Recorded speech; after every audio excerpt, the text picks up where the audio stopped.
share my screen with Minty, and I won't take too much of your time, guys. So I will pass the word for you. But we'll wait a little bit after 11, right? Or maybe there are more people that would like to join. So I believe at least the first 5 minutes we should we'll make small talks between each other as we do now.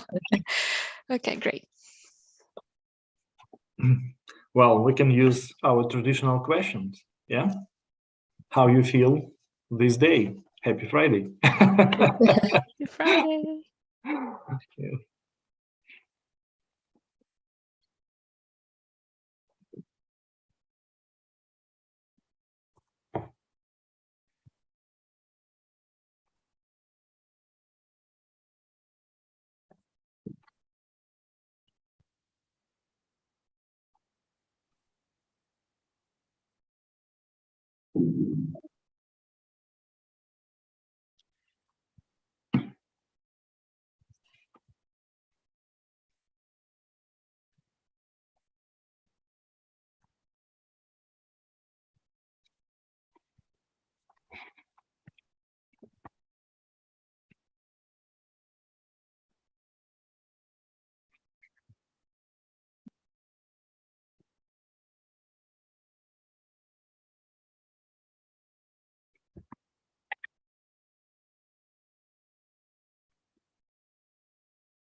"60 seconds, and we have a pause. Silent." Yeah.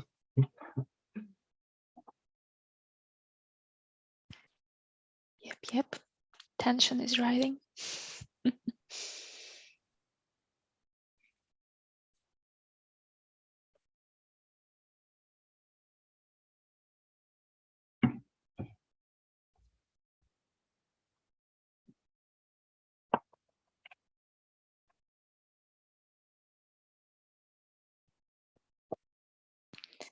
So we already have 13 people watching us, which is nice. Yep. Pretty early morning time, by the way. Yeah, but for us it's like second or third meeting already. It's fun. Yep.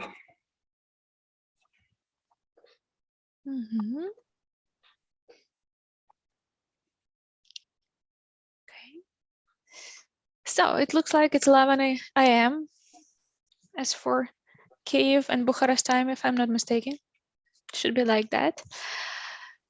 Happy Friday, guys. We are welcome you to the next and very exciting webinar. It will be first webinar of a series, I'm sorry.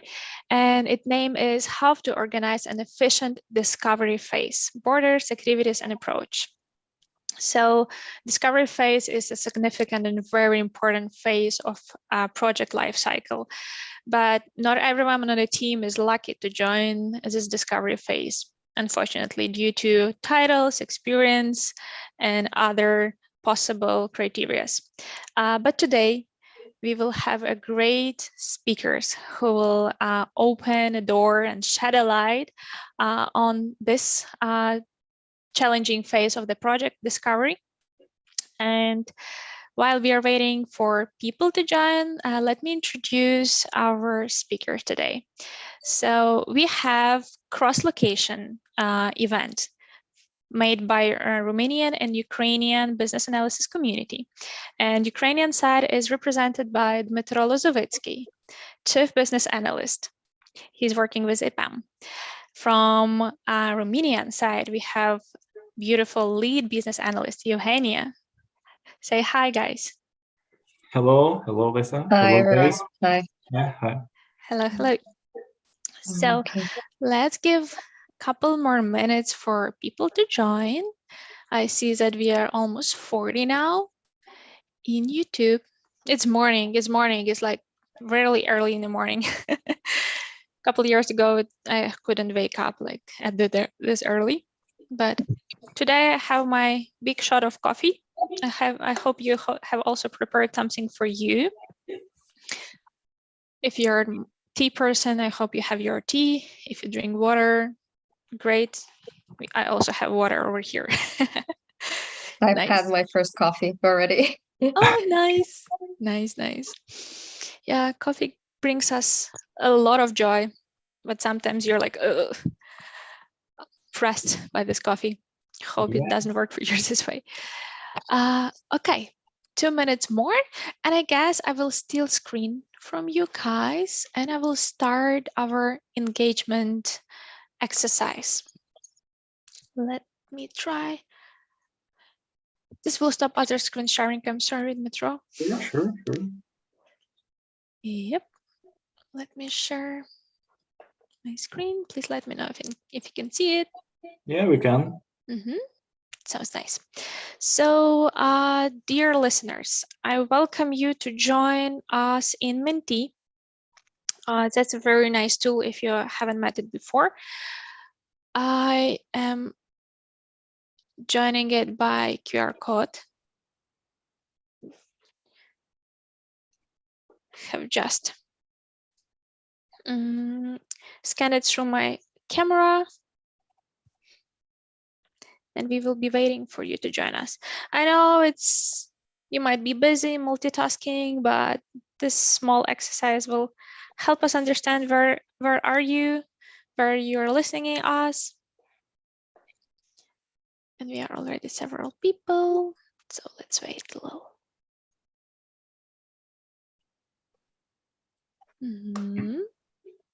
People joining, 6 of us, very nice. Okay. And let me grab the link, copy link, and I will paste it in YouTube.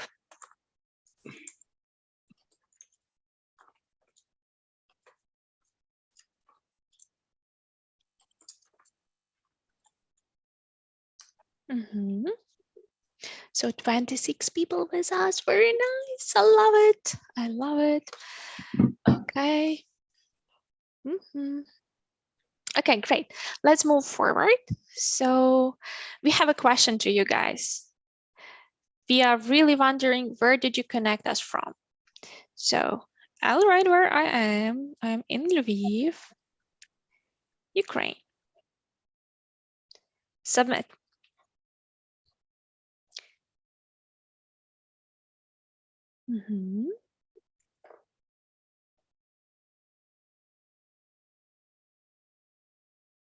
We have 12 answers already. Let me press enter. Okay, great. Look at our geography. So somebody is watching us from YouTube. That's a very precise answer to my question. So, but we have a nice geography, as I said. So Spain, Ukraine, Lithuania, European Ukraine, Hungary, Belgrade, Turkey, Ankara, nice, Romania, Belarus, Kazakhstan, Kyiv, Croatia, Valencia. My gosh, I want to see you guys in your beautiful country, Italy, Poland, London. Not bad. Romania, middle of nowhere. Also not bad.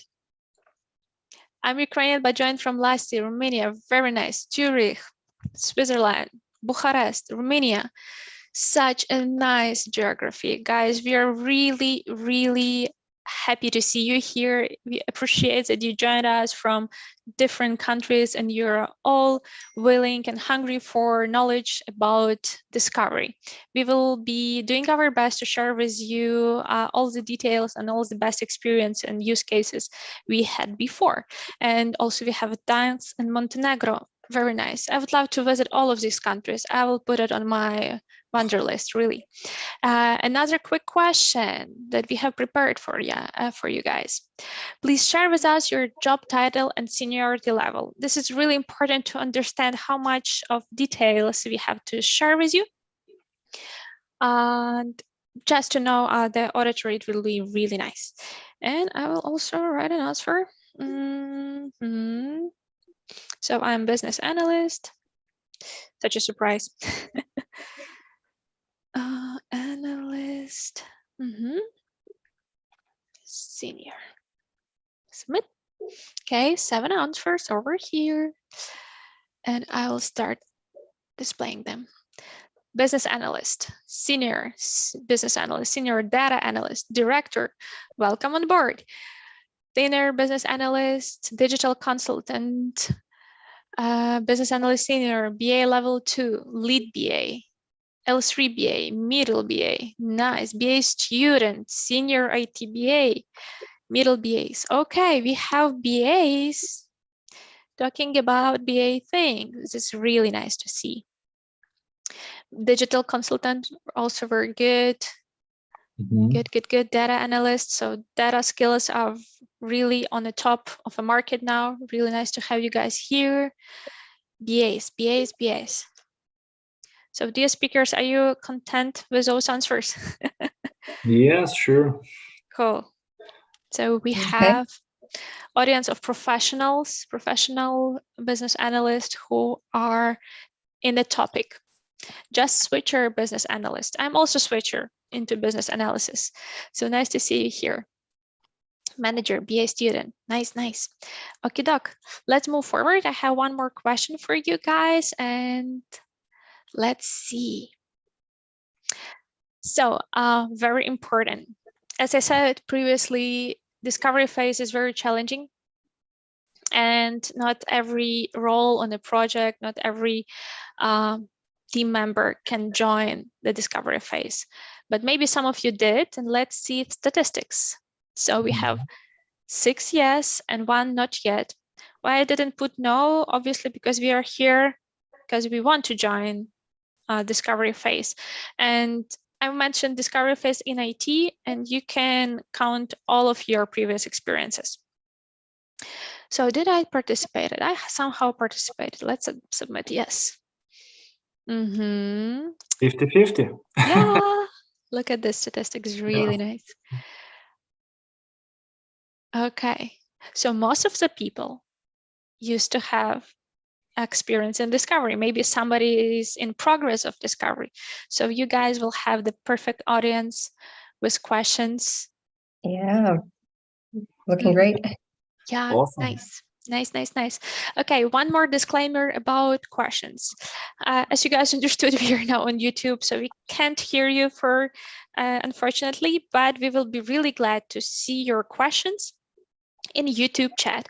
I will check YouTube chat in YouTube itself, also on the VR community, and I will collect all of your questions, and we will check them on the end of this webinar, at the end of this session. So please be sure that your voice will be heard. We will try to make as sophisticated answers as possible, but most likely our speakers will cover majority of your questions in edge cases because they are professional with great experience. Okay, that's all of questions that I have prepared on Mentee. I'll start sharing and I will pass the microphone to our speakers. Thank you so much. Thank you, Lysan. Thank you for such a great introduction for our audience and for our audience. Yep. So Sure. Let me share my screen. Guys, can you see my screen? Not yet. Not yet. Okay. Now it's started. Yes. Okay, that's great. That's great. So first of all, dear fans of business analysis and and IT area in general, welcome to our common webinar, common I can say event, great event, because this event is the first part in the series of events, that we're going to produce together from RoomBA and business analysis community in Romania. So I think that that is nice to have such great cooperation, cross-location cooperation inside EPAM and outside EPAM as well. So thank you so much for your time. Thank you so much for your interest. Thank you that you joined to us. And actually, guys, as you know, the first part of our events series is the main idea of this first part is the next. Not all of us, but the biggest part of our audience just has some experience in discovery process, and that is great. And for sure, for this part of experienced participants, maybe they need to restructurize their knowledge. Maybe they need to see some kind of new things in this approach or in proposed approach, etc. And that's great. And for the second part of our audience, I think that our event will be useful because for these guys, we're going to provide the complex vision together with Eugenia. Today, we're going to provide the complex vision, how you can conduct this discovery phase from the scratch. So you will never lost with this knowledge at the end of this webinar. And I think that is a great opportunity for you guys to see the helicopter picture, and at the same time the same picture in details. So the main idea of this event, of this first part of event, to provide you the vision, to provide you some kind of methodology basis, how you're going to conduct everything, how you're going to orchestrate everything, organize everything, and what will be the main accents in that process. And with big pleasure, I want to introduce, Eugenia Macsim. So, Eugenia, please tell a couple of words about yourself and your experience. Hello, everyone. Nice to see you joining. It's such a large number. I'm a lead business analyst. I'm based in Romania.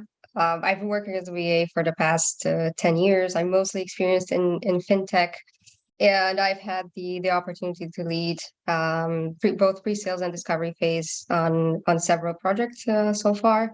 I'm quite passionate about the topic. I think the first phase of the project is always, in my opinion, the most exciting one, because you get to meet new people and to build relationships and to actually form an idea on how you will be able to perform as a BA on the project.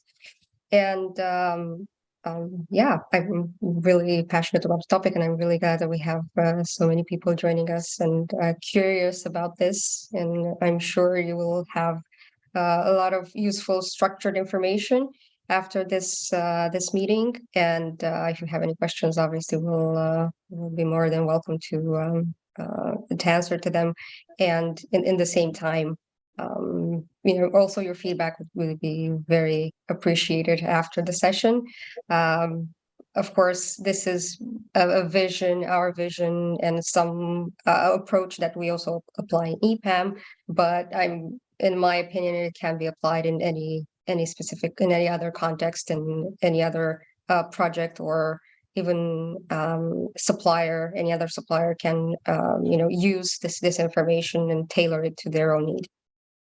Absolutely. Thank you so much, Eugenia. So as you can see, guys, Eugenia is really experienced lead business analyst. Eugenia has different experience in different areas, and that's great that Eugenia want to share this experience with us. So a couple of words about myself. I think that some of you guys maybe knows me, maybe not, but I am chief business analyst. Also, I have different experience in different IT roles: PM, BA, PO, product manager, and right now is a business consultant in IT area as well. So we want to share our knowledge, we want to share our vision, we want to share our approach. And what we're going to review together with you guys today, what we're going to review. We divided our agenda into 6 parts. As usually at the end of this session, of this webinar, you will have a chance to ask anything that you want related to this topic. And with our pleasure, we're going to provide our answers on your questions. But first of all, we will talk about discovery phase at the start of the project activities. Yep. So we need to understand the level of importance of this discovery process. Yep. And that is the real start of the project. So we're going to share some thoughts about that. What will be, or what are the main accents, yep, on this stage, and why you as business analyst should understand this accents of work as well. And in the second part, we for sure going to review with you guys main discovery phase characteristics and discovery preparation steps as well. So these 2 chapters provide to you some kind of vision of how we could divide in general our discovery activities and what we should do with them. And of course, you can't go or you can't leave our event without any kind of practical tools. So that is why we want to highlight some kind of complex model of discovery phase activities for you guys as a main checklist, and some kind of structure vision that you need to have when you go into discovery. And of course, we will tell for you guys a couple of words about BA role in discovery process, because BA is a key business analyst, is a key project role, and in discovery process, this role is, I can say, very, very, very important. So that is all that we want to share with you according to our agenda, and we can start, I guess. So traditionally, we want to start our dialogue with you guys from some interesting thoughts, yeah? And the first thought that we want to share with you, the first quote, belonged to Jackson Brown,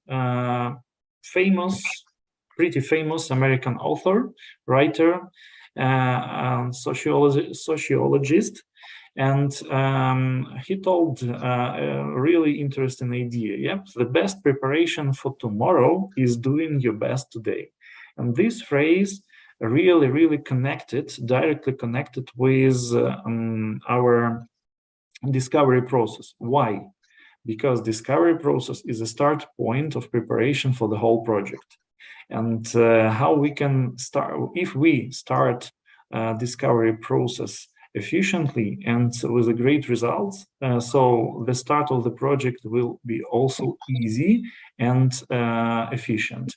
Yeah, this happens very often, and this dependency is real. So Eugenia, pass the word to you. So, of course, this also connects with the fact that sometimes in discovery, we may have stakeholders that are mostly involved in that phase, and their involvement may, decrease throughout the life cycle of the project. And it's a very important time to keep them engaged and to make sure that we have all the essential and crucial information from them. In the same time, for all our participants that have not yet joined the discovery phase, I think today is a good start for you to prepare for any tomorrow activities on this phase that you will be doing. and constantly learning and adjusting your also your mindset and your attitude towards the clients is also very important. Not just the activities that we have to do during discovery. It is very important to engage people and to understand them and to be aware of their culture, and either way to have their obviously going to collaborate with you. So yeah, discovery is very important, and it's a good start to also showcase our abilities as BAs. Yep, absolutely agree with every word. So let's go forward, guys. Eugenia? Okay, let's go through a little bit what is the mission of the discovery phase. Obviously, one of the most important goal is that we do have to understand our business, and we need to understand the client and the project needs. Also, what are the borders of the project, the alignments, because we may have some constraints, we may have timeline constraints as well. Suggesting the solution, the investigation, and our proposal, and this may vary even taking into account any specific context. We may come with several proposals to a client based on their needs or on their constraints. And we also have the opportunity to engage a lot of people in the team, in the discovery team. Different roles from which we do need to align with, and to make sure that our artifacts are of great quality. And yeah, project team optimal structure is also very important milestone in the discovery. And last but not least, of course, the project roadmap, the creation, signing the statement of work, which is basically the official start of the discovery. Essentially the discovery sets the groundwork for a successful outcome and an efficient project start. I think Dmytro can shed a little bit more details on this. Yeah, as you can see, guys, all things that Eugenia mentioned before in the left part of this slide. As you can see, if you see this, or if you look at these things very carefully and very attentively, you can understand that in that blocks we have the basis of future efficient project start. And based on that vision, exactly on that vision mentioned in that blocks, guys, you will build the whole process of project management. Yep, you will build the process of product management, and you're going to build the process of actually increasing of your work efficiency. Yep. So these things are key things for us. And on that things, we're going to build the frame, how we're going to manage the first step, discovery, and the next step, our project at all. So that is why such important blocks, we can say that they belongs to discovery phase mission and in general vision. And we can go forward, actually. And we have a question, for you guys and for us as well. What does project discovery controllability means? Why the question of controllability is so important for us? This is a great question for every manager, because business analyst is also some kind of type of manager, at the project. And actually, guys, we have the simple answer on that question. If we're going to think about, we will have this answer in our heads, in our thoughts. So the answer is the next, that we need to control this process, because if we don't control this process, this process will be controlled from our client side, I don't know, maybe with not so perfect vision, what should be done, etc., etc., etc. So we manage only that things, we manage only that things that we can control, and we need to understand this wise thought and apply this thought in our practice. And what does the project discovery controllability means for us? If we ask ourselves about that, we can define we can define a couple of four some special accents, in our work. And the first one is a clear project vision. We need to see where we go. If we don't see the direction, if we don't understand direction in details, about what control we can say. The second one is define the transparent scope and solution. It means for us, for all of us, that we are on the same page with our client. We have the strict plan of our actions based on our scope vision and solution vision as well. And on the third step, discovery controllability means for us define the project discovery approach. Why? Because discovery process, again, this is a process, and process should be managed by somebody, and we need to manage this process.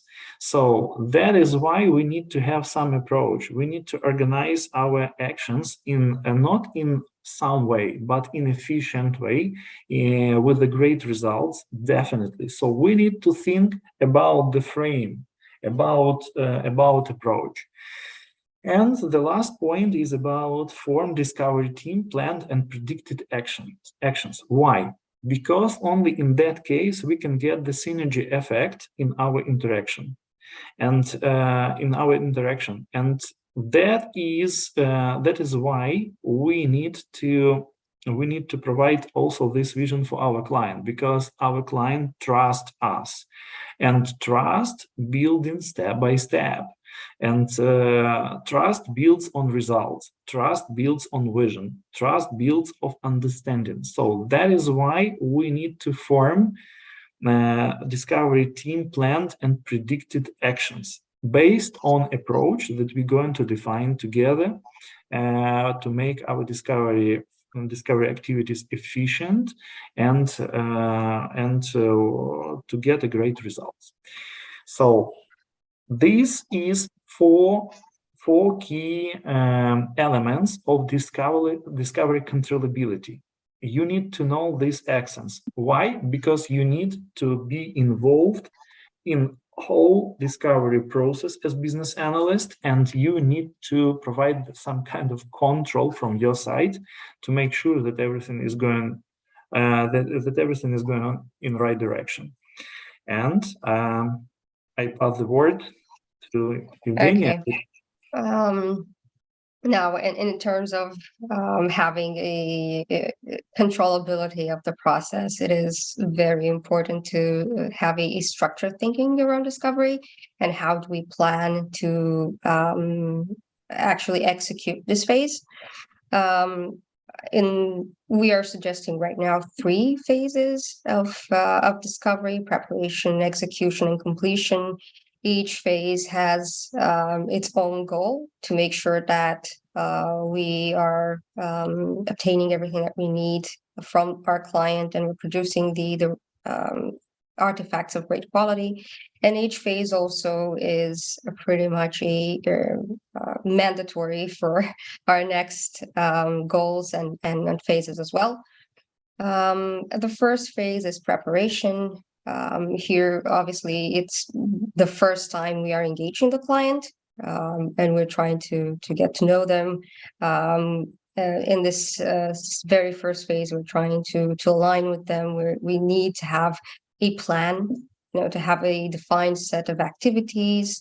We need to make sure that we have the right team joining us with the right technical skills, with the appropriate experience, either technical skills or business knowledge, that can help us to drive this preparation forward.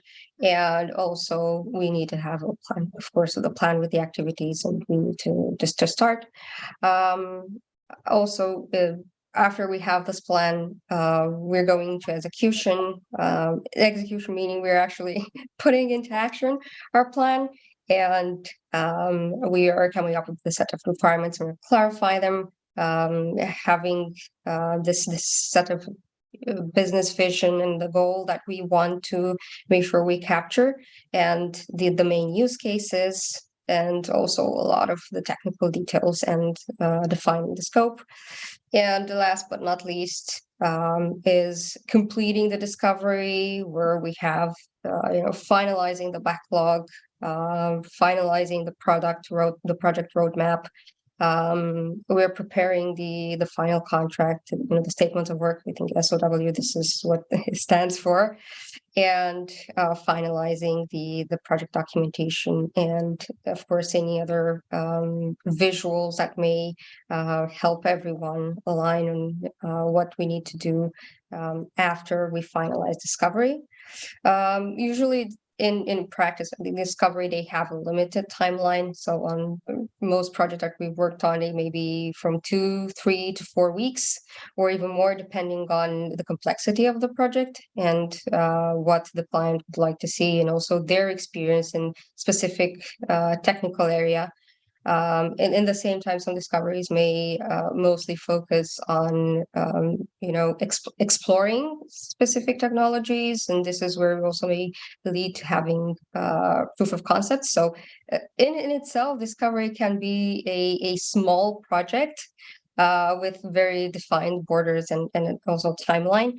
But it definitely sets the groundwork for starting the project. And I think we can also go into more details into the next slides on each phase. Okay, I think as was mentioned here, we're going to discuss a little bit more details about the preparation. Usually before discovery, in some projects start with the pre-sales. So pre-sales, I think it's a phase I'm not sure that a lot of us get to be involved with, but it does it allows us to know the client, and allows us to understand what the client wants and what are the borders of the project.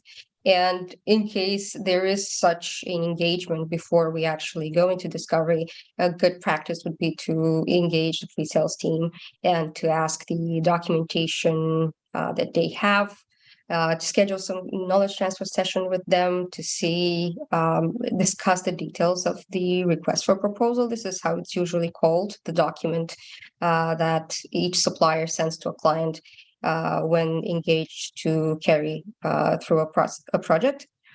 And yeah, this really helps us and identify and investigating the stakeholders, because they are usually also involved in the pre-sales. And it helps us also making some investigations around the client, around the business that they're in with, and of course, understanding a little bit about their culture. Being cultural aware of the client context is also very, very important. Because it helps us, defining a suitable communication and the workshop style that we want to conduct with them. In the same time, it helps us having a little bit a draft in mind of the business model, the business flow, and in the same time, we may not have the possibility to discuss with them on every occasion that we get. So this is also one part of this preparation are the assumptions. So we do have to make sure that we state our assumptions and we get the chance to clarify them. Some of them may prove correct, some of them may not. And it is very important to have that. Usually also assumptions are written down in the pre-sales proposal. And we also need to be aware and keep track of those as well. In the same time, also involving the discovery team with all the roles that we want to consider, from architecture, development, testing, any subject matter expertise that we may require on the project, delivery management, program management. These are very important roles that we have to consider. And us as BAs, we do need to find our best approach to work with all of them. So we do need to be very adaptable also to all of our team needs, but to the client work and processes as well. We may encounter, even though in the discovery we may come with suggestions on how to carry the project and what processes are, let's say, best suited for the context. The client may not be open to that, and they may have their own processes of their own, and we have to tailor that. Most of the time is usually a combination between what us as a supplier may suggest and what they have. So it's very important to find here a good balanced option. And it's also a good chance to agree on the form of the requirements and specific templates that we want to start collecting. We do need to review them with them. Having review sessions with client representative to make sure that we are we are starting in the right pace and we're going in the right direction. And of course, we do need to involve everyone in a timely manner to make sure that we are getting as much information as possible out of them as well. So it is the preparation. It is quite let's say challenging, because it's the first time we're dealing with a lot of new people, and one of the most challenging part is probably trying to align all of them. Some people may get allocated on discovery in a limited manner, like maybe, I don't know, half a day or just a few hours a day. And we may have stakeholders from different time zones. And it is very important to have here also like a draft of the communication plan in mind, because we want to make sure that we will, in the limited time that we have in discovery, we will be able to engage everyone. Yeah. Okay. And I think more details about the execution of the discovery can be shared by Dmytro. Yeah, sure. Thank you, Eugenia. So I think that I want to add just one more thing, because when you was talking about these points, yep, in my thoughts, I just remembered some case when with my participation in big and challenging projects in healthcare project. It was healthcare project, and I remember that when we came to our client in the United States, and one of the main points that I want to just highlight here at the first preparation phase of discovery process is the next, that guys, you really need to have a plan, and you need to have a very, very good pace of your discovery teamwork, especially on preparation phase, because as you can see, as Eugenia mentioned before, we have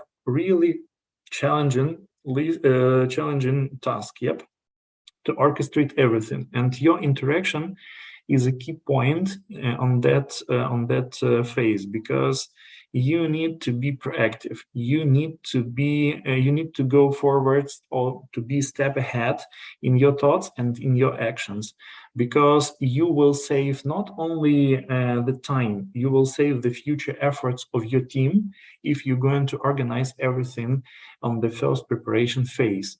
And based on that vision, we can say that we, on the second phase, on the I can say the middle phase, yep, of discovery process, execution phase, you guys, based on previous information, going to decompose the next things.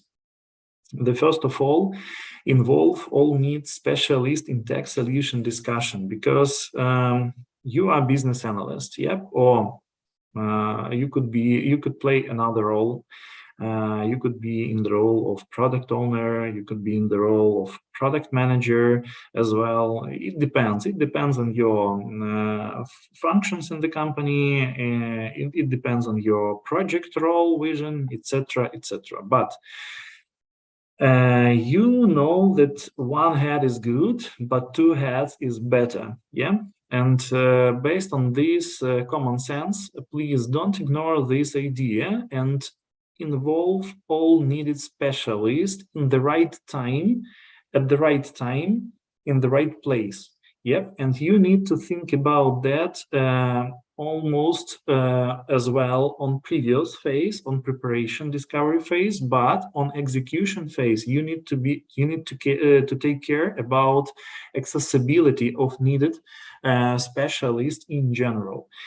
Yeah, don't forget about that, because projects are different, and specific of these projects could be different, and you are not universal expert in everything. Yep, we are not universal experts in everything. Of course, every BA, every experienced BA or IT engineer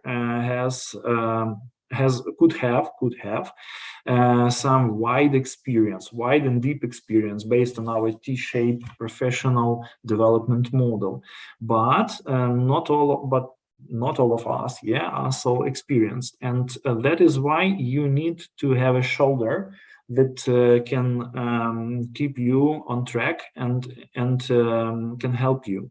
So please think about the list of such specialists before and make sure that they are accessible on the execution step. The next point that we want to highlight: please use the adaptable to client need language for the solution description. Why? Our clients, they could have some experience in IT development. Yes, for sure. Some of business representatives from client side could have, but we can have vice versa situation, yeah, or vice versa case, and make sure that you need to be flexible in that point. You need to be adaptable. Why? Because you need to take this contract.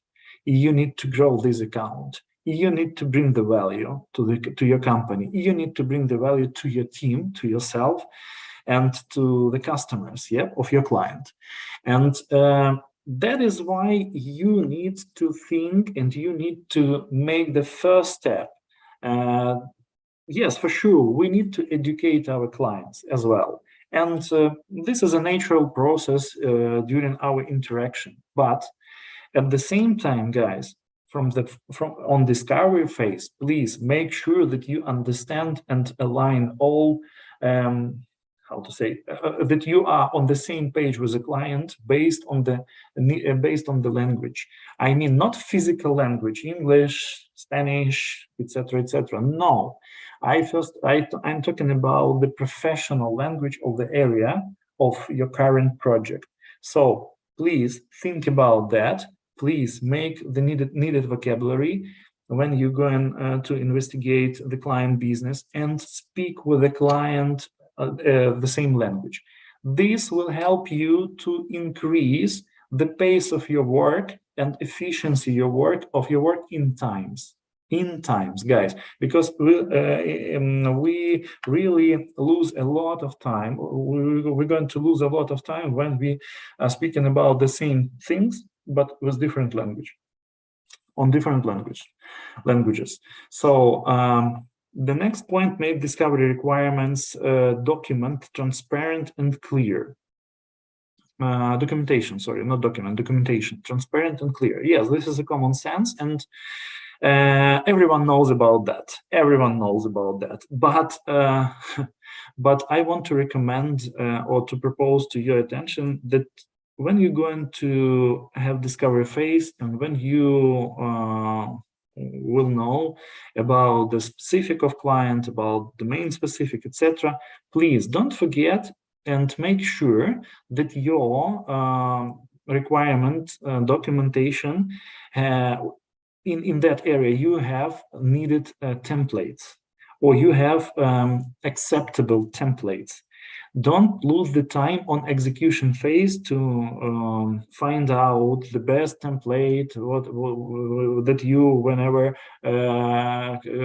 could have. Yep, but please make sure that you prepare these templates, and these templates aligned with the specific of the project or something like that. Yep, or client's vision as well, because discovery requirements documentation will be also reviewed from the client side as well. The next point, form the most acceptable way of requirements documentation review and confirmation from the client side, as I mentioned. So you need to confirm everything, because if you don't confirm, or if you are not confirmed, some kind of some bunch of requirements, etc., this in that case you will get the chance to act from your assumptions. Yep, or act by your assumptions. And every time that you're going to act by your assumptions, you could have the potential risks. Yep, because requirements that are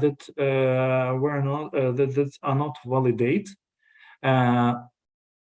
could have potential risks. So please think about documentation again, and think about the process of this documentation review and confirmation. How you're going to do that? We have different ways. Yep, we have different ways how we can do that. It depends, by the way, on our client accessibility. Or client representatives that are responsible for requirements confirmation, accessibility level. Yep. So please be flexible again. Don't propose to make the workshop if you heard from your client that they haven't enough time for workshop. Please be flexible, please be adaptable, and think about the most direct peer-to-peer communication to approve your requirements. Also, make project and product requirements knowledge and solution description base from beginning. Yes, sure. Don't think that you will have enough time. Guys, with Eugenia, we took participation in a lot of discovery phases. And believe us, believe our experience, really, you never will have enough time. So if you think about that, okay, I am tired today, I will cover that tomorrow. After that, you think tomorrow that I will cover tomorrow these things on the next day after tomorrow, etc., etc. This will look like as a snowball in the mountains that going drop down, that you dropping down, and this snowball of a lot of things that you need to do will squeeze you or smash you at the end of the discovery phase. Please don't make this mistake and think about that twice. So please share the knowledge about requirements and solution description from the beginning with your discovery team, and make description of these things as well from the beginning of discovery phase. I think that is the main accents for the second phase, and with pleasure pass the word to Eugenia. Let's talk a little bit about completion as well. Okay, so completion is, we're obviously calling it the last phase of a discovery, where we're make sure we're summarizing all the information that we've gathered in the execution phase. And one of the most important part is also having a visual of the project, the roadmap that we want to confirm with the stakeholders. Here we can use, from Excel files to low fidelity to high fidelity wireframes to interactive prototypes that we can present to the client. Usually, I think in all the discoveries that we had, this visual part is very important, and it helps us speak the same language. So in my opinion, it is a crucial part of the discovery. And of course, it helps people also that don't have a very high technical background to understand what we're going to do, because we may have technical people involved in discovery, but also business people that really just want to see something palpable and just want to understand what we're planning to build.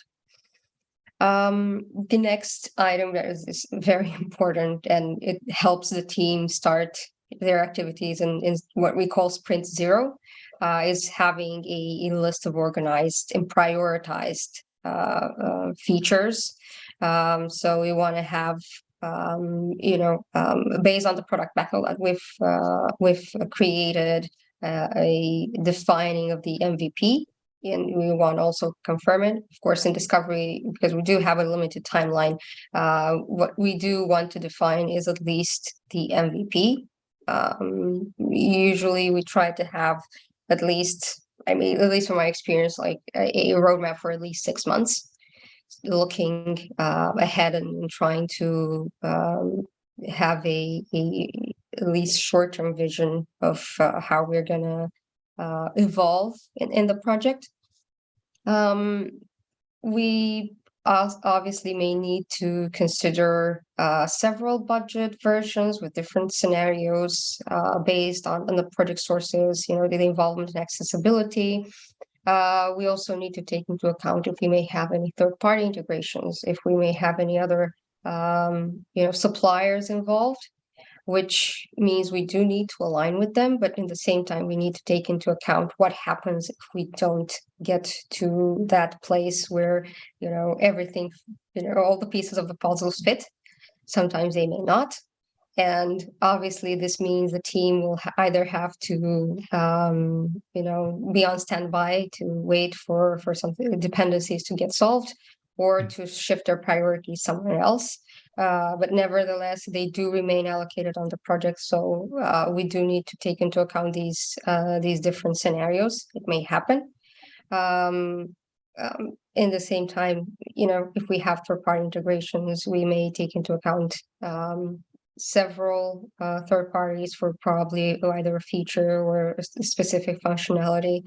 And either if we have, API integrations with other suppliers, of course, this is a very tricky part.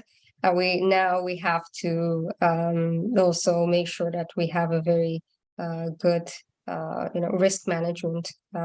This is mentioned here that we want to discuss and align having this risk register and having a risk mitigation plan that we're discussing with the client. And this is one of that. And one of the risks that we need to take into account as well is, okay, if all the people that we're having today with us, they're going to support us throughout the life cycle of the project. We do need to take account if the entire team is really appropriately experienced with the technical stack and the business domain. So there's a lot of risks that we need to take into account, from involving teams from different time zones. Also, this is something that may pose as a challenge as we're trying to progress with the project. Once we have this, of course, the next main item is the statement of work that we want to sign with the client representative, and we want to, based on the MVP that we're defining. Usually, those details are inside that contract. And based on the contract, of course, it's basically the green light for the project start. And in the same time, we want to, create and discuss, the change management approach with the client representative. Here, we do need to agree with them, but we're discussing also in the other discovery phases what will be the, software delivery lifecycle framework that we want to use. Either we're using, SAFe or Scrum or anything else. We may have situations where, of course, it may differ if we're working with a client in a waterfall environment.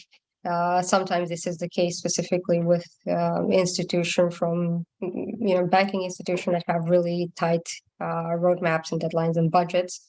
and or with specific also third parties that they have their own roadmap and their own plan, and we need to adjust our plans according to their roadmap and expertise, because they're not changing it. But if we can adapt, that is basically the most important thing. And yeah, in the completion, we do want to make sure we have all the artifacts. We have them collected in a single place. The team is well aware of what we've documented. Everyone has reviewed it, and if we have any other questions or concerns, or any other assumptions that we need to clarify in the completion phase, is the best time to do that. And yeah, in the same time, we want to make sure that the client also has reviewed this, and we do have a form of consent from their side to close this, and we're ideally in a written form.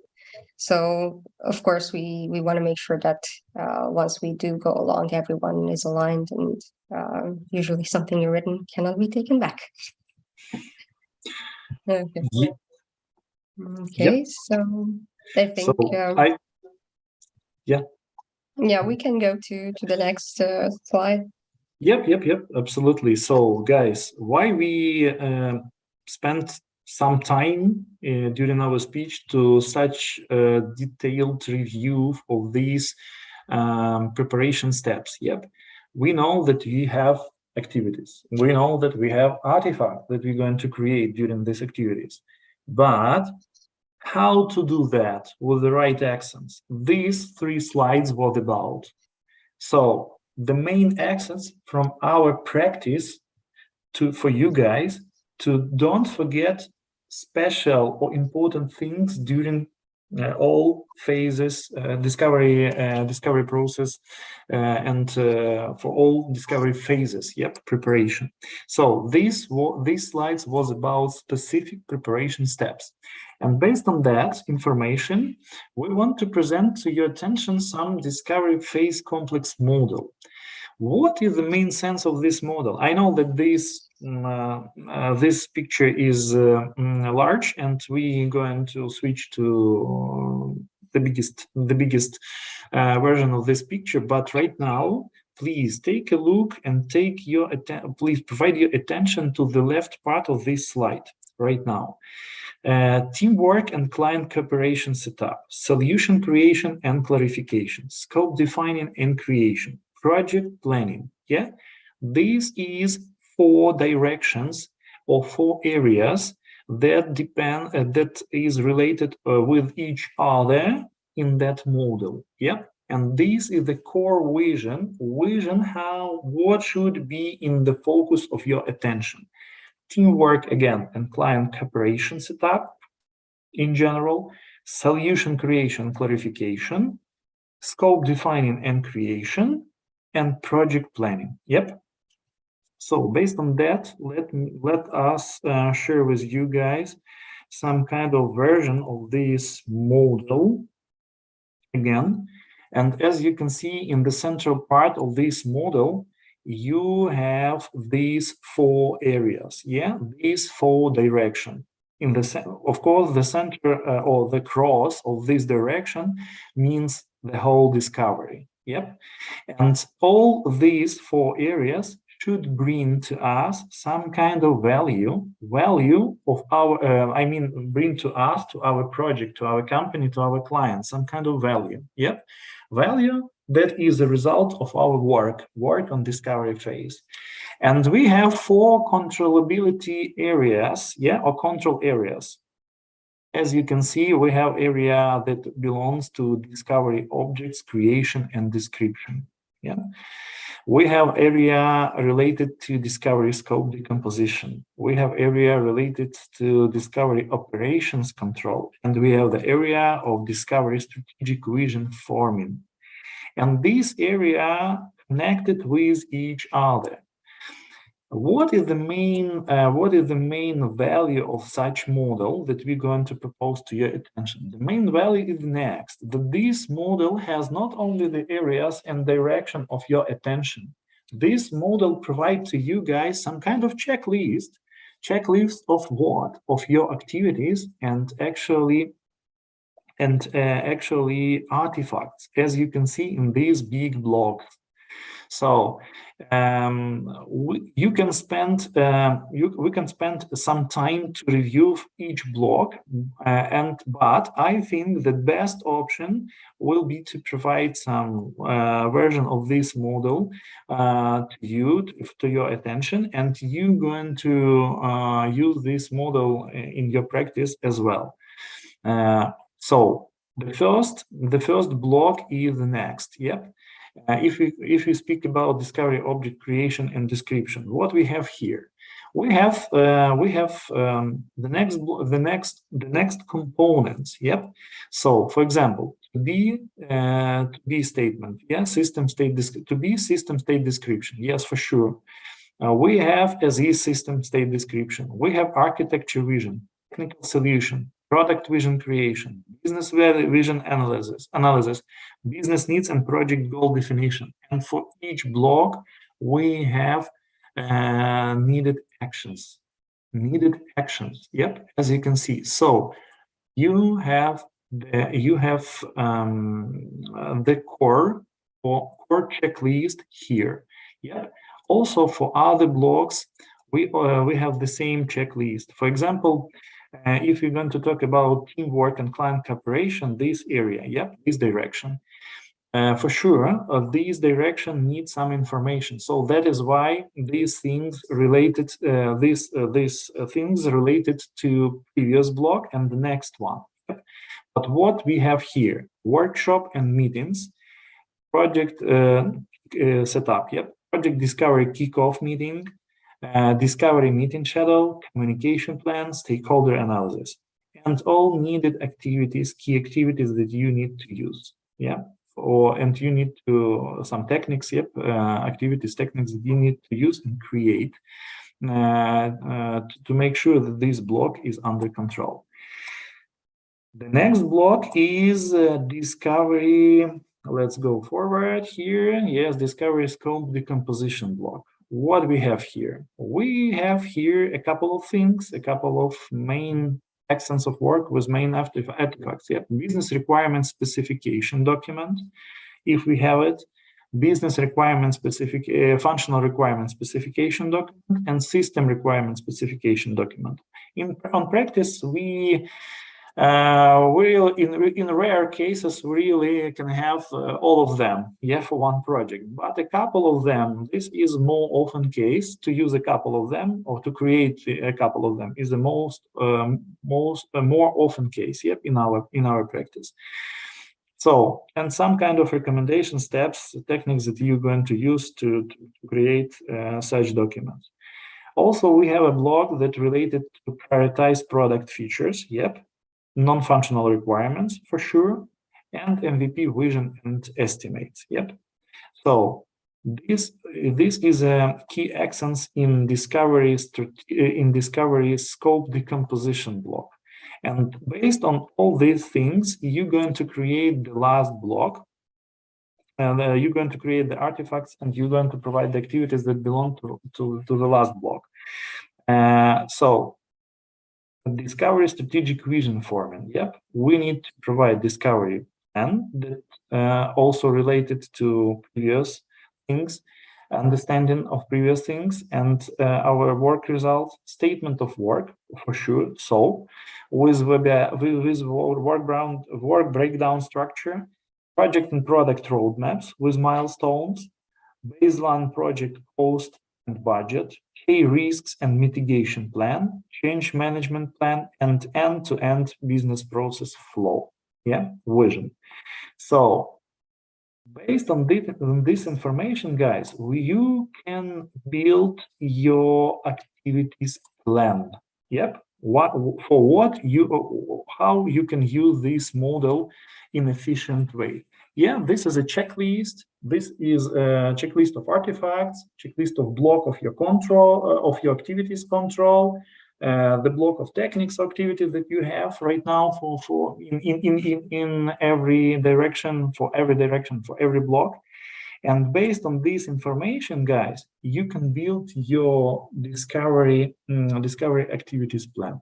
You can build your discovery activities plan because you have all checklists, you have all activities, you have all artifacts, and only one thing that you need to use, just map such things on calendar basis. That is all. And this is some simple technique that we want to share with you based on that model vision, how you can build your discovery process in efficient manner. Yeah. And you can use this model, you can share this model with your colleagues, of course. And based on that, we hope that you will provide some feedbacks and some comments available for us as well. So let's go forward. Let me again switch to our presentation. And let me share my screen again. Okay. You can see your screen. You can see my screen? Yeah. Okay. Okay, guys. Thank you. So, discovery phase complex model. Why complex model? Because this model just cover all aspects of discovery process. All aspects of discovery process. By the way, a couple of words of the next part of our events. Yep. This time we're going to provide the vision as we told before, but on the during next event, guys, you will discuss all phases of discovery process. You're going to touch some kind of practice that is related to provided model, and at the last event. During last event, yep, in this trilogy series, you're going to participate in simulation phase as well. You have a chance to participate in simulation phase as well. So you will just make sure that you try to use all needed techniques on practice. Let's go forward. I guess if you have some questions about the model, we can discuss at the end of this webinar. So, Eugenia, please. Yeah. Okay, let's go with our, let's say, summary of what should be the BA role in the discovery process, because we've mentioned that in discovery we do have multiple people and with specific expertise involved. So our main role in the discovery phase, we can say that we have we're creating the knowledge and the teamwork approach and alignment. So we are the liaison between the team and the client, but also at the same time we have to work with our discovery team to make sure that all the artifacts are properly documented, and we have a clear project and product vision decomposition, which of course we should be very much aware of, and make sure we have a proper and clear documentation of that. Mm-hmm. And last but not least, we want to have the solution, proposal, the description that we want to document, and we also want to make sure that we are confirming that with our clients. It is very important to make sure that in the same time we are, following the plan. But even throughout all these activities, as we've mentioned, because we talked about the goals and the specific outcomes of the discovery, just as a day-to-day basis activities that we do with discovery, we do need to have that plan. We need to follow the agenda. In the same time, we need to make sure that all the people are coordinated. In the workshops, of course, we need to take some minutes of meetings to make sure that all the recordings are available in a specific space. Sometimes we do have either in a SharePoint or Confluence space. We it is a best practice to have all these materials put in a single place so that everyone has access to them. Having all, of course, all the recordings available, and in the same time, keep in mind that after discovery, we'll have probably more teams joining in. So discovery usually has a limited number of participants because in the same time, it is a limited phase of the project. So we do want to make sure that we have also a structured knowledge transfer plan. And usually everything about the client business, client processes, the product and project vision, usually it's something that we as BA need to be aware of, and we have to make sure that we have all the proper information to onboard the people that will join the project. Yep. So, yeah, I think we can go to our next slide. Yeah, and guys, we prepare for you not only just vision of BA role, but we also are going to we also want to provide to your attention some best BA tips and tricks. So let's go briefly one by one, point by point with them. And I think the first one is about the gather insights and peel back the details. So why it is so important? Because when you're going to communicate, when you find out something new about your new client, about business specific, you potentially you have the all things for you are important that you're going to find out about the client or about it business. So that is why you need to take some notes. It could be physical notes during your process of conversation. It could be e-notes.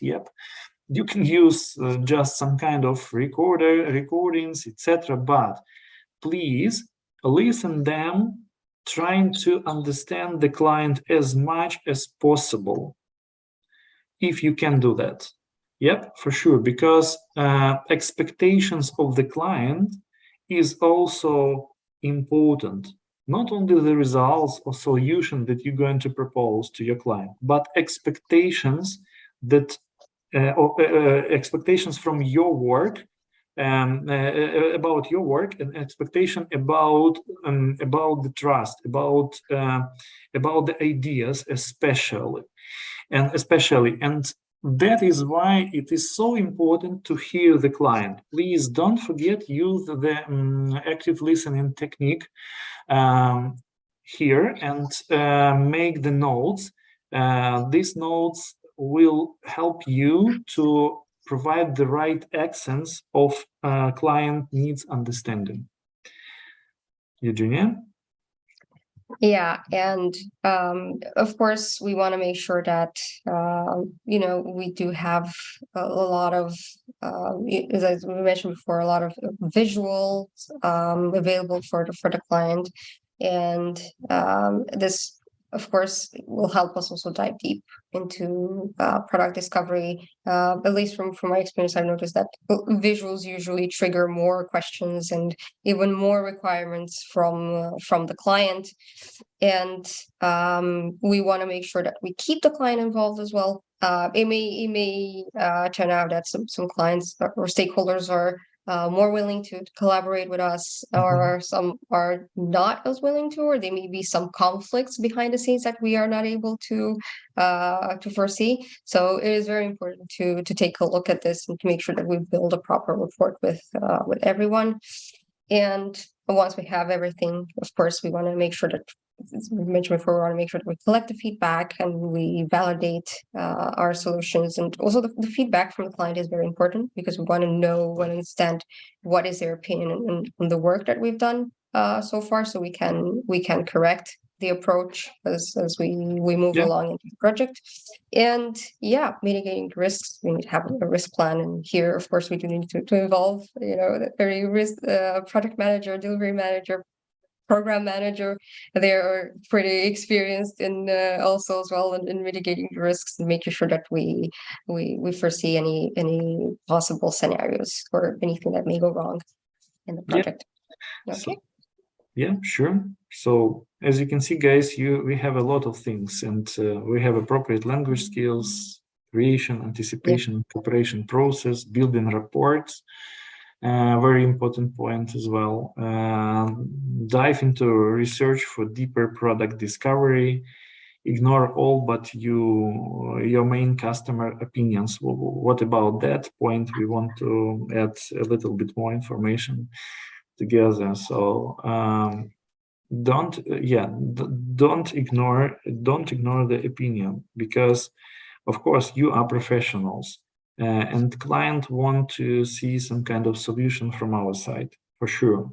You want to pay the money for that, but ignoring the some of ideas from client side could be strange, could be not applicable, could be not efficient, could be whatever, yeah, but not applicable, yep, in general. But please don't criticize the client, and make sure that you don't ignore the main customer's opinion. Yeah, so please define the stakeholders correctly again and again. Yep. So I think that all other stuff is really obvious, but some in our operational work with our big load, yeah, we really forget about these things very often. So our best advice from our side, don't forget about them. Also use these things as a checklist when you are on discovery phase, and when you're going to speak with your client, just make sure that you remember all of them, and take them into account when you're going to cooperate. Eugenia, I think that we can go forward. Yep. I'm sorry for the little interruption, but we have 12 minutes left, and we Yes, have so nice questions. Two slides will go more. fast Yeah. as possible. Thank you. Yeah, okay, sure. We're going to briefly through these slides, and yeah, thank you, Lisa.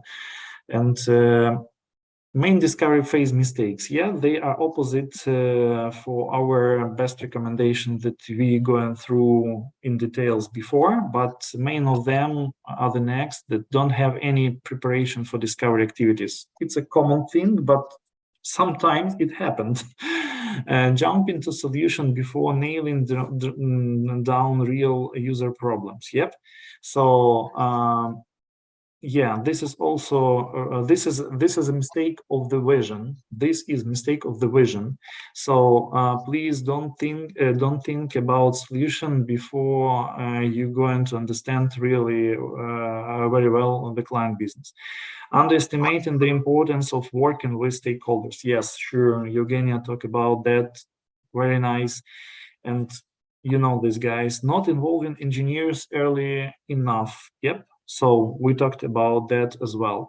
Absence of assumption confirmation, ignoring existing risks. Don't define and make a discovery plan and do not align with the stakeholders.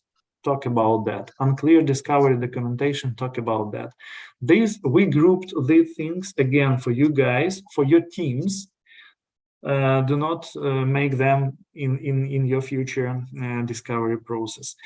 And conclusions from our side, Eugenia, Yeah, please start.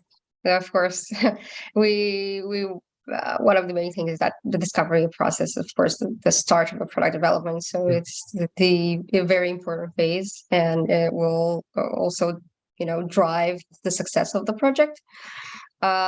We believe that also the discovery phase has real influence on the project defining vision. So this is the time when we actually get to know the client, and we have all the documents needed. And although there's this documentation of the artifacts are crucial, because as I mentioned, more teams are probably going to join the project later on. So them having this context is very important, because they will start with the same baseline as we do.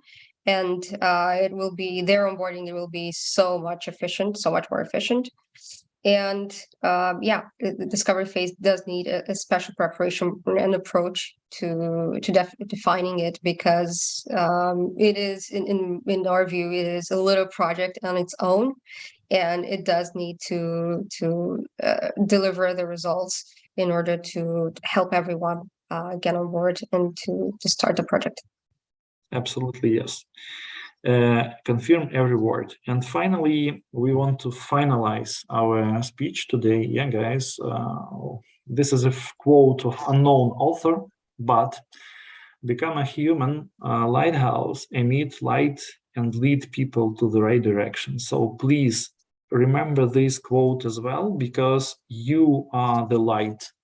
You are lighter because you are business analyst.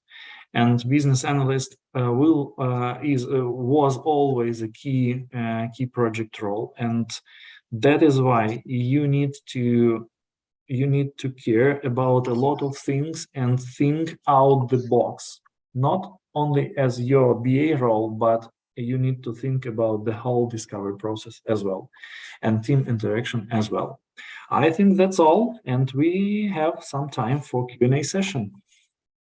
Sounds great. I'm very excited to share those questions with you, and thank you for such a detailed and sophisticated discovery explanation. Really, I taught a lot from you today, and let me share the questions so you can share your experience even more in more details. Sure.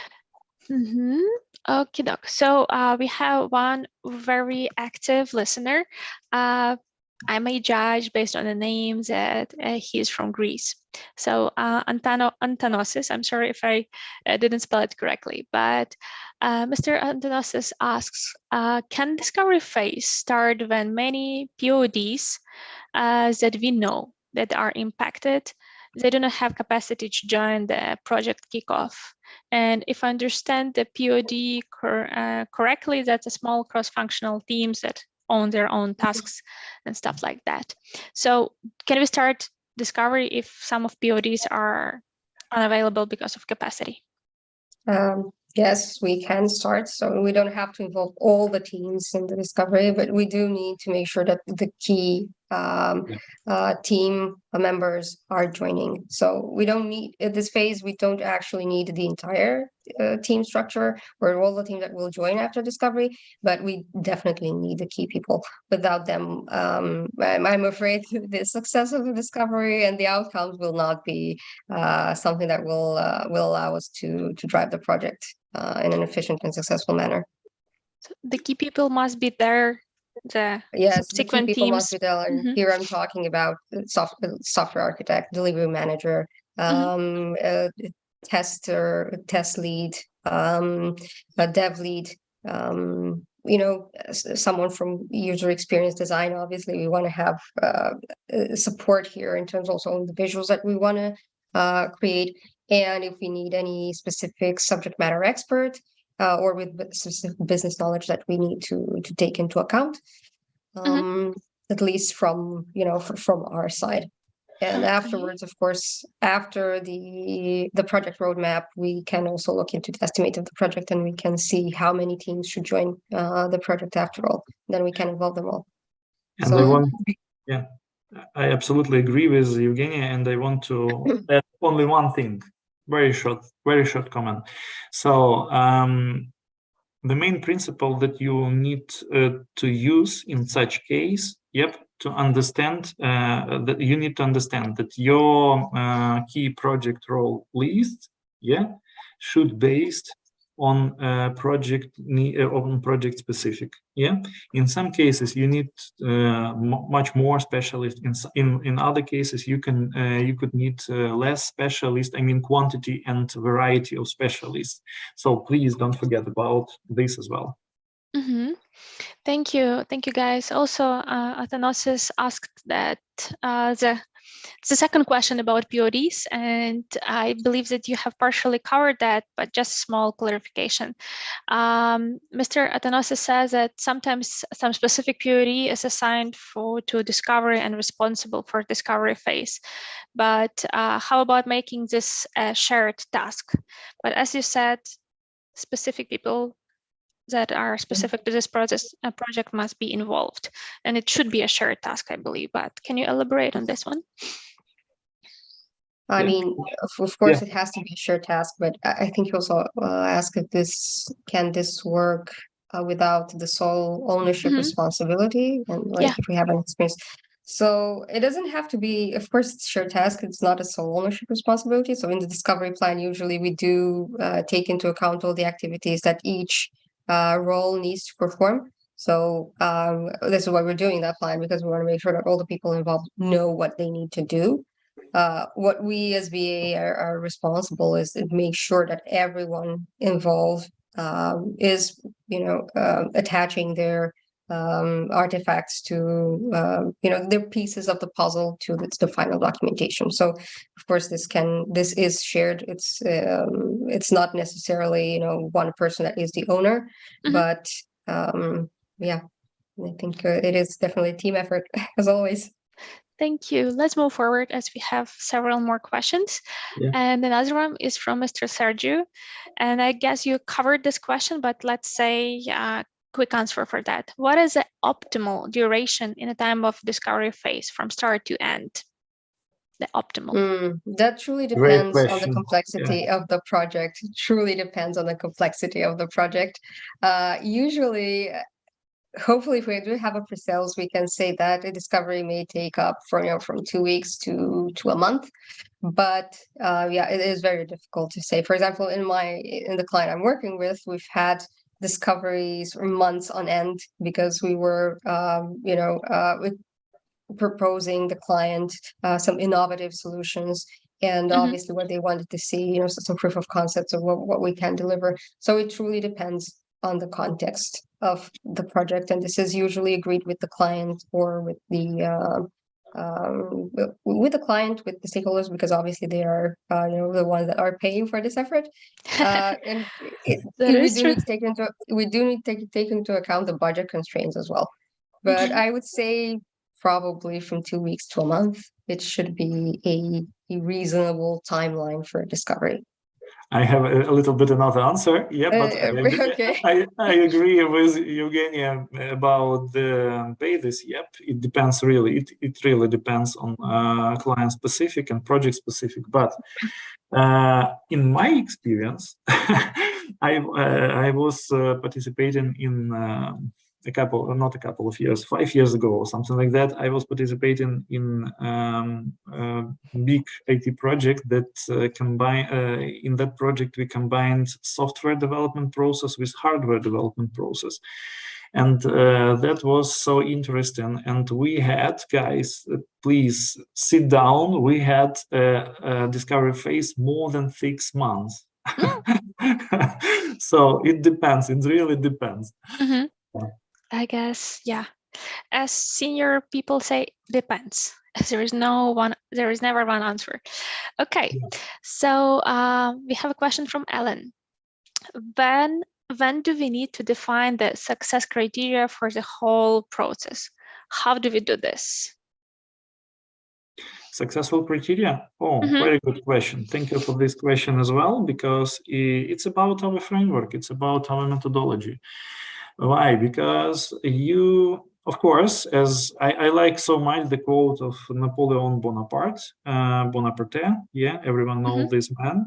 So without plan, you can win the battle, but without plan, you can win the battle, but you can't win the war. So that means for us in general, this principle means for us in general that we need to have some methodology basis. And based, for example, on provided model, guys, you can define DOD, for every artifact. And you can define simple DOD, definition of done criteria, for every block of activities, the simplest approach as you can use. That's all. Eugenia, do you want to add anything here? You're on mute, just by the way. No, I think you're okay for now. If we have one more questions. We have two of them, and Okay. let's do this quick. Thank you, Dmytro, for your answer. So Mr. Rakesh is asking, how do you balance the need for comprehensive discovery and need to move faster in agile development? Oh, excuse me, environment.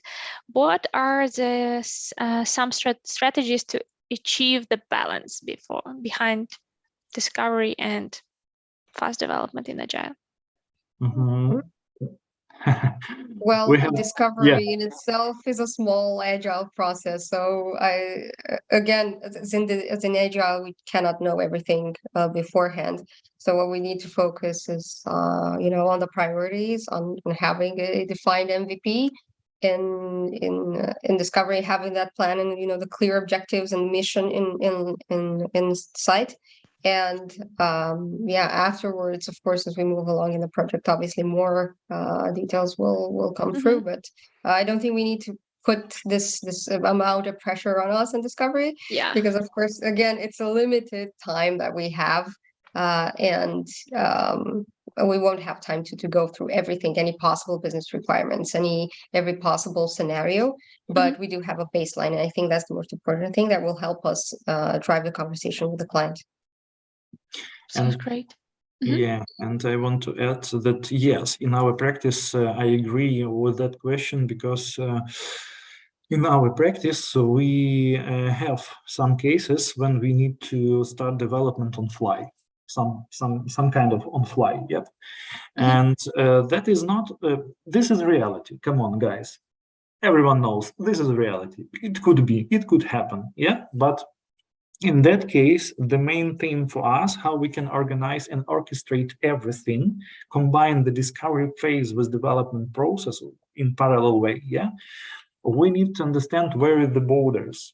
Yeah, that is why this is a great example from previous question. Yeah, we need to understand what kind of results we really need to have to start of development. Not all the results of discovery phase, because we have pretty wide list of these results for us, for our business, but we need to understand the key, the core list of results that will allow us to start development process in reality. And yes, in reality, we can combine discovery process and start of development, and we need to specify, we need to adopt this approach. And in that case, I highly recommend to use our previous RoomBA webinar that related to project onboarding activities.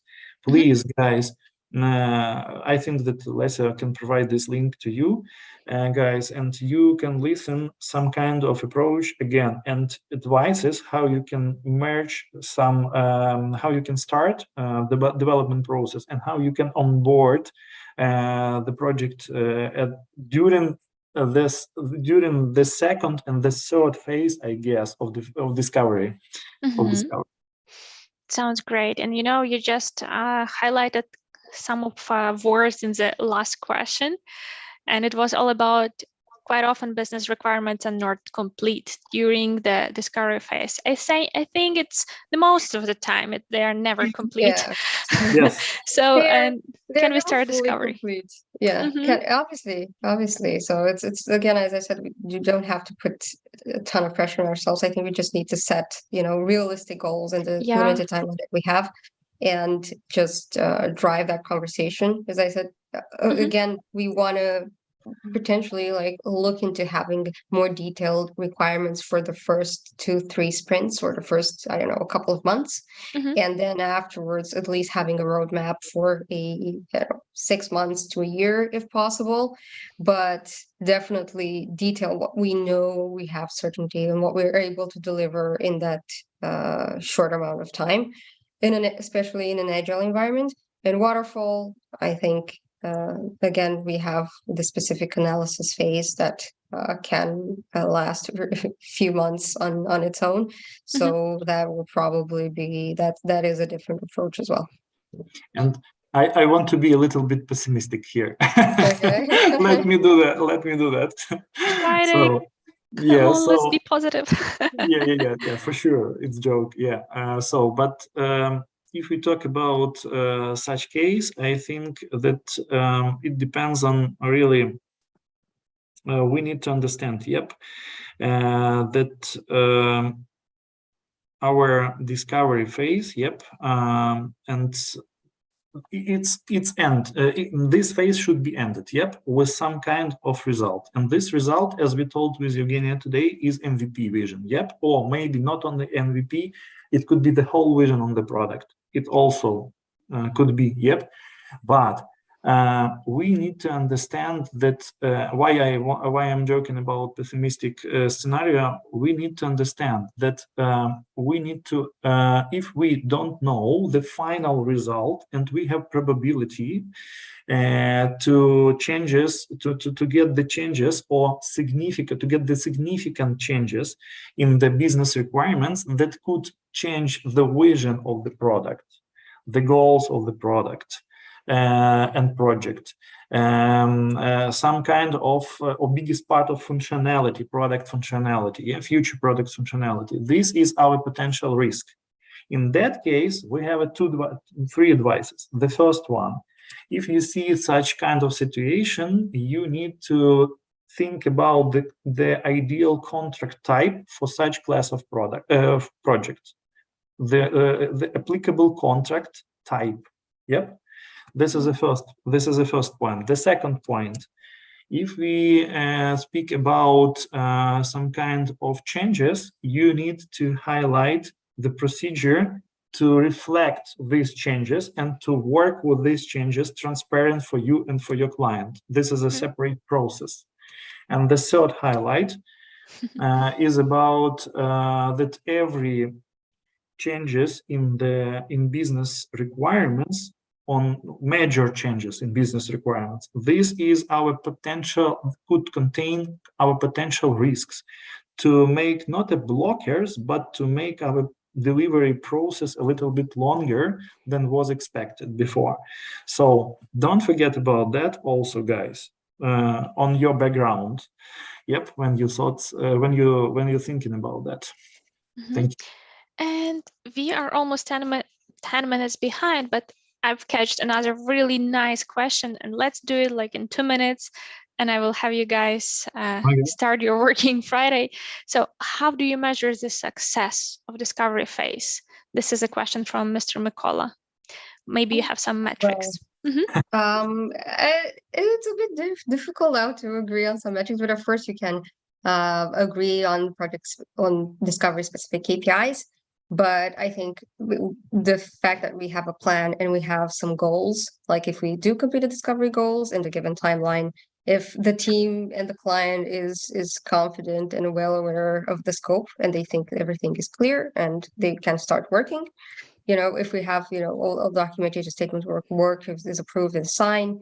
And as I said, I think if everyone is satisfied with the outcome of the discovery, we can request client feedback, of course, to see if they are satisfied with the interaction they've had with us. And I think, I think just based on feedback and interaction with them, we can say if we had a successful discovery, or it will, and I think as long as we do try to fit into our goals, it is successful either way. Yeah, and I want to add a couple of words here. Okay, of course, agree with Eugenia words, and I want to add the next. So, guys, please don't forget to divide the discovery goal, success, into different levels. First of all, on business level, we have a couple of criteria of success, discovery success. So assigned contract, I mean, define the scope of work and assign soul, and that is great option for us because it means that project starts. That's all. So on business level, it's pretty simple, the next level is technical level. How we realized, how we organized everything on technical level to make our development process as fast as possible and efficient as possible. Yeah. So, and on that level, we need to define a lot of criteria. And these criteria, just Eugenia, some of them Eugenia mentioned in her answer. And yep, and but I want to add a couple more. So it's not only about documentation; it's about capability of the team to start the work. Yeah, how to measure this complex thing, and but by the way, with our model, you can do that because you have an answers. You will have an answers with your artifacts as well. This is the first point, and these artifacts provide the needed results to start the work. Actually, so don't forget about that as well. Dmytro, I must stop you, otherwise we will talk about discovery until next discovery of some of you guys. It was a really nice session, a really groundbreaking information. Thank you for your checklists, and our audience asked, may you share this, I would say, checklist diagrams that you've built and represented? Yeah, with copyrights, only with copyrights. Obviously. Thank you for those lessons learned, for mistakes not to do but avoid, tips and tricks. This is it will be a great contribution to development of our business analysts, and it will be great contribution to their successful discovery phases. So thank you so much. Thank you, everyone. Thank you. Yeah, thank you for joining, for your activities. See you, and stay tuned. Stay with us. Bye. Have a great Friday. A great Happy weekend Friday. ahead. Bye. Bye. Yeah, bye.